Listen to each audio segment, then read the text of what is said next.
I opened my marriage, lost my husband, and now I'm fighting to win him back. Is it too late? I'm here to seek guidance on how to save my remaining marriage.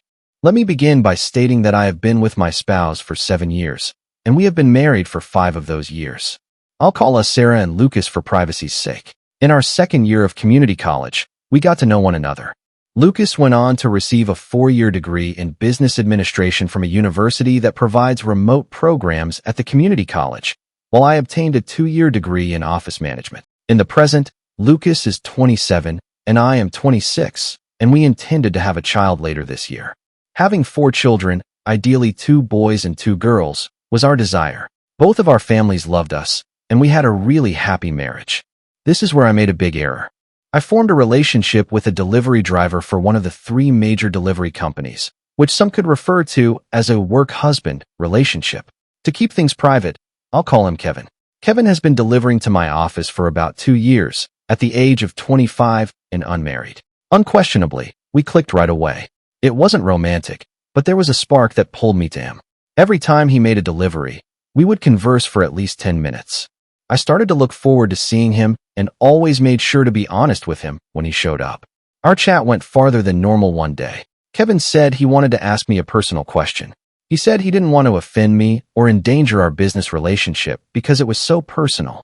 I encouraged him to ask and reassured him that was okay. I feel a very strong attraction to you and wondered if you felt it too, he admitted. At that point, his audacity shocked and embarrassed me. After giving it some thought, I confessed that I felt it as well.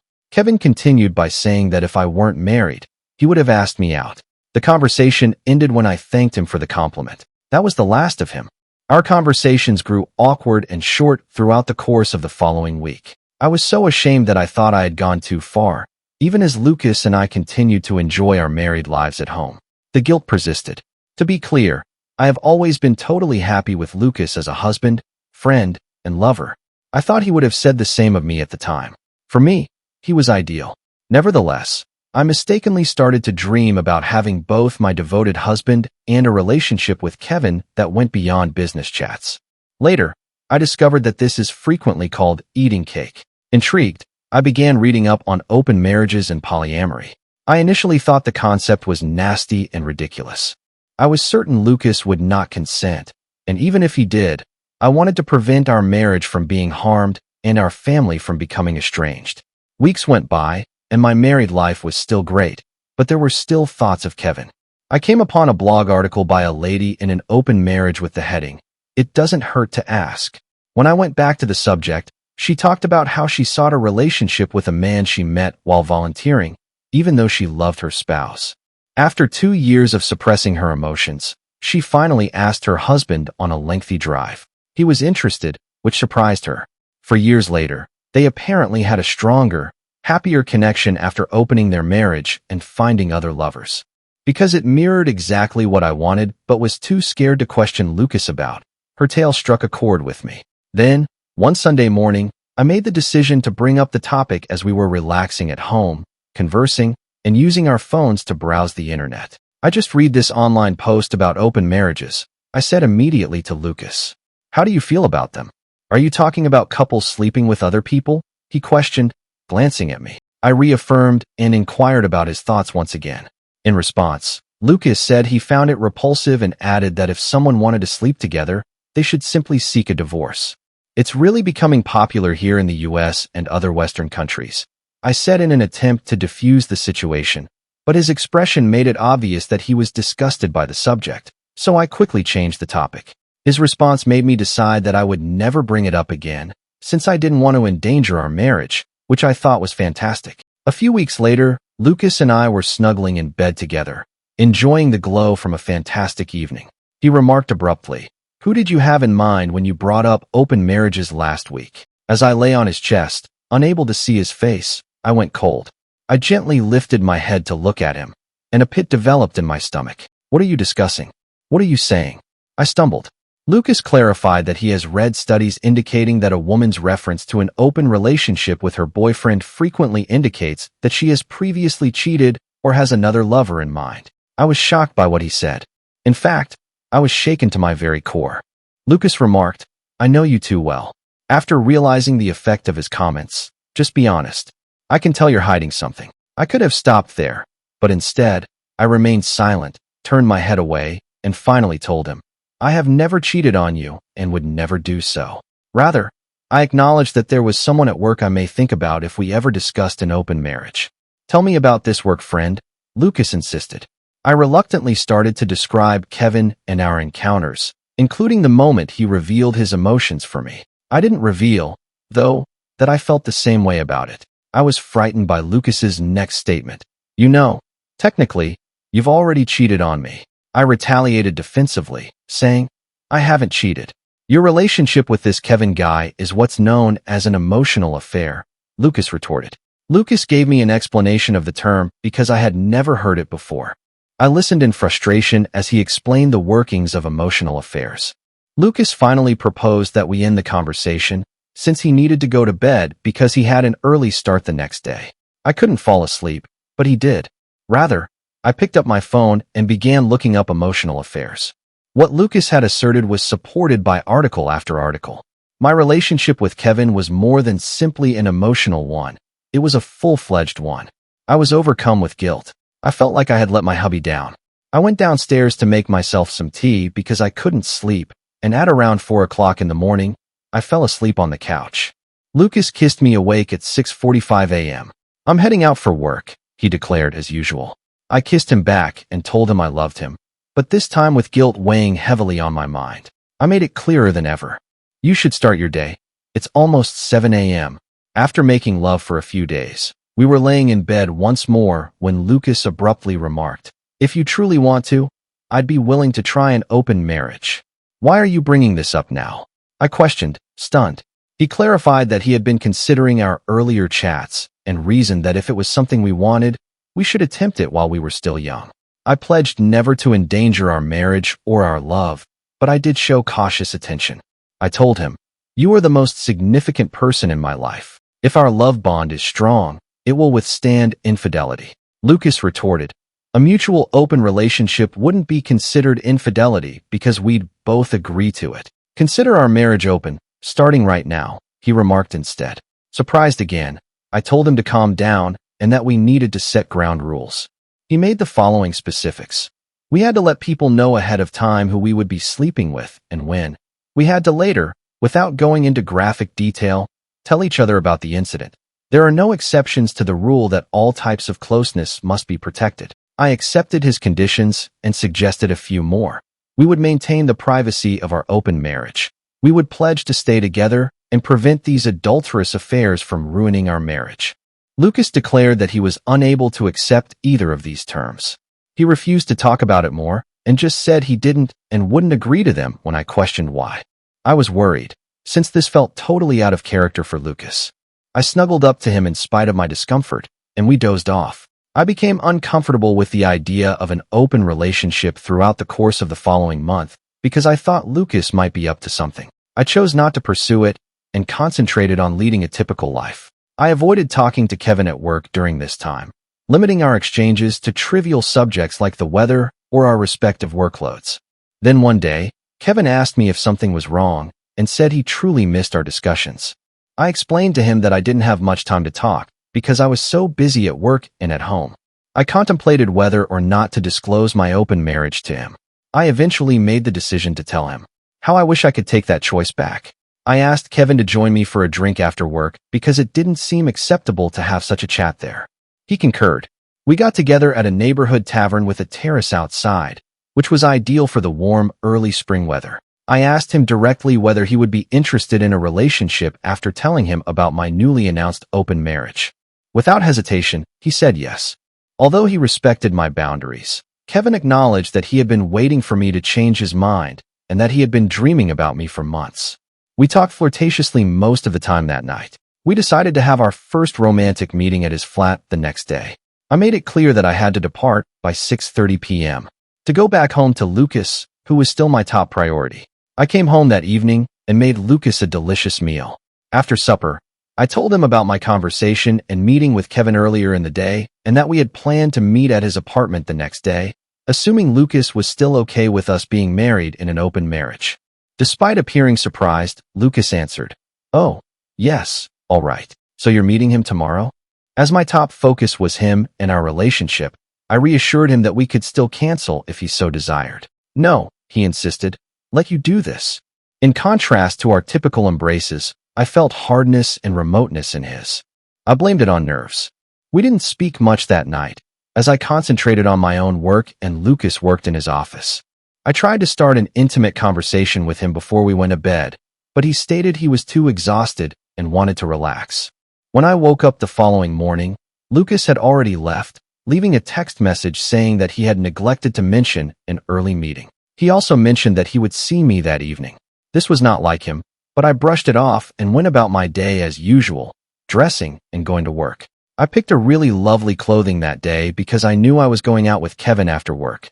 I texted Lucas throughout the day, but he didn't reply. I contemplated calling off our date with Kevin, but I now regret not doing so. I got a text from Lucas at 4:17 p.m.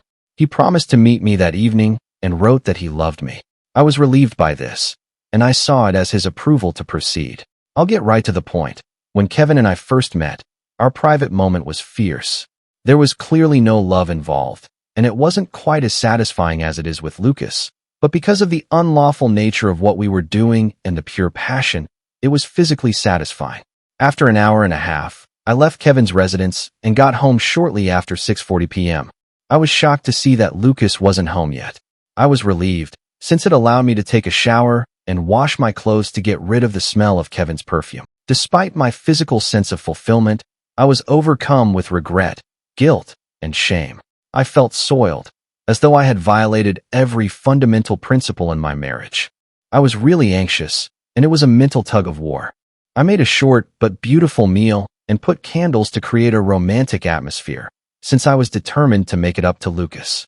I wanted him to understand how much I loved him, and that the sexual relationship with Kevin was meaningless because it was only physical and couldn't compare to the happiness and love I had with Lucas.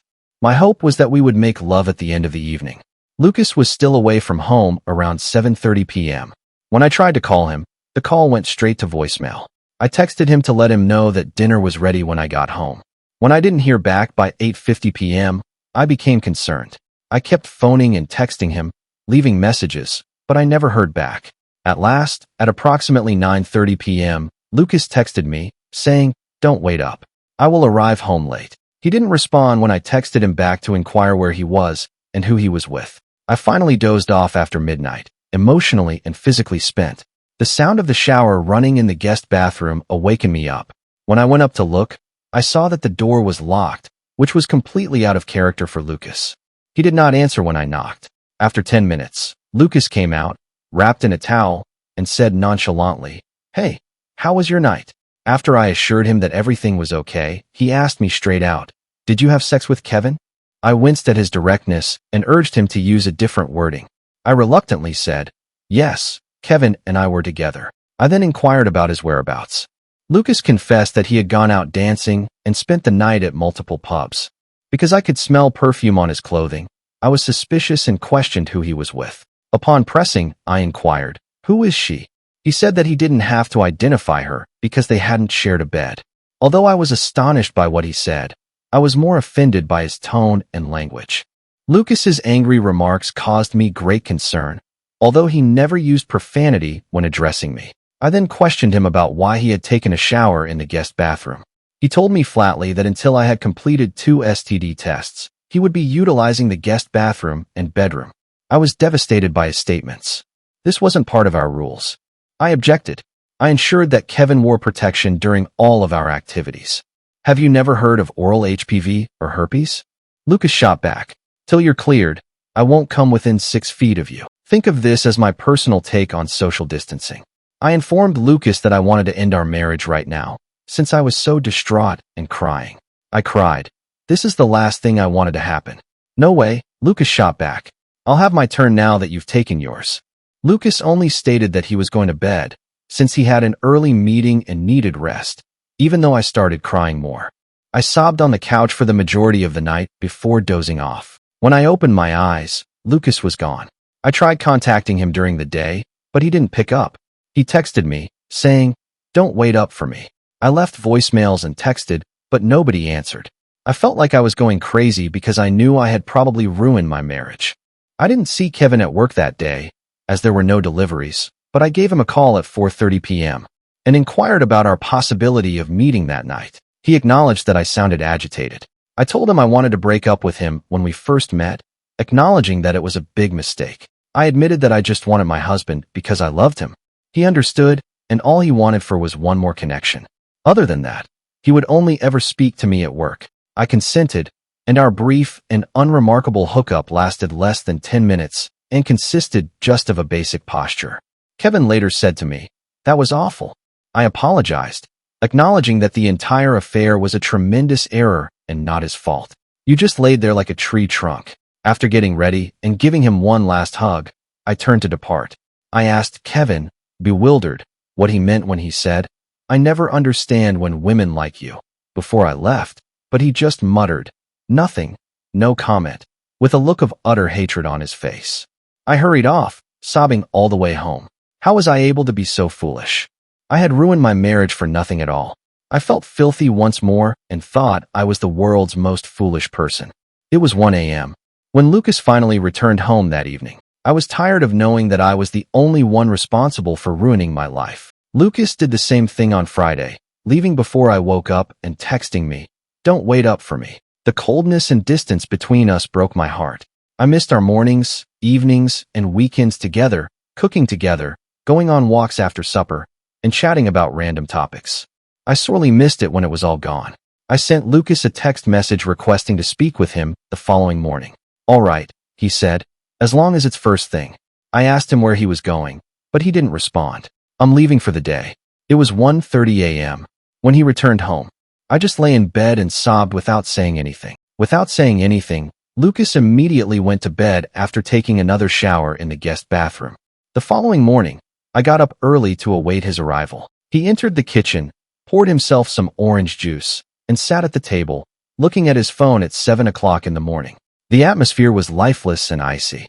I approached him, sat on his knee, and whispered, "Look at me." He looked away, but I gently took hold of his face and met his brown eyes. I said, "You have my undying love.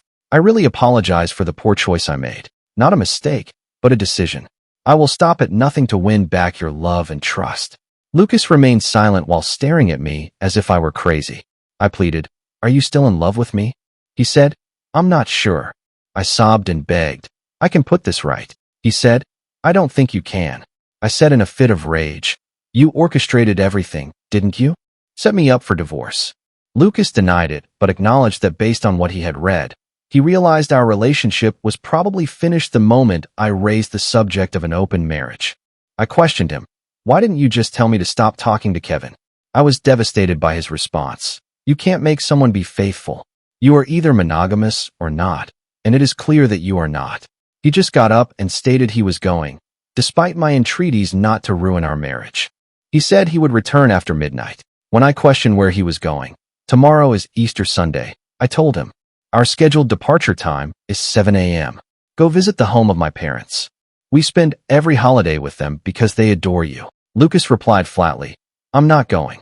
What am I supposed to tell my parents?" I begged him to come, shocked. "Tell them the truth," he added with a shrug. He packed a gym bag and left the house without saying anything more, despite my repeated pleas for him to stay. I feel totally deflated and ruined inside. I would appreciate any guidance or recommendations regarding actions I can take to keep my marriage intact.